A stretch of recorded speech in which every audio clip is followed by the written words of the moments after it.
So what's up guys, may share lang ako sa inyo. Kung gusto niyo maging parang smart TV yung TV nyo, ganito lang yung gagawin nyo. Magpabili kayo ng HDMI cable, tapos kailangan nyo rin ng laptop. Yan, tapos yung HDMI yan yung i-connect mo sa TV, kasi mostly ng mga bagong TV ngayon may HDMI na port. Doon yung sasaksak. Tapos hanapin nyo lang yung source, display, depende sa remote nyo. Tapos hanapin nyo yung HDMI, tapos pag connect nyo doon, maglalabas na yung input ng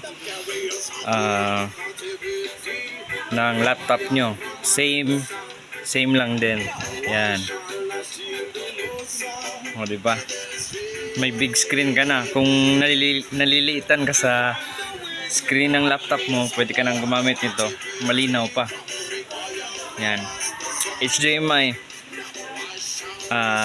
smart TV ang labas ng mangyayari sa TV mo. So ano lang, share lang. So kung meron kayong HDMI cord, bili na kayo. Tapos TV, laptop, yun lang yung kailangan. Okay, share lang.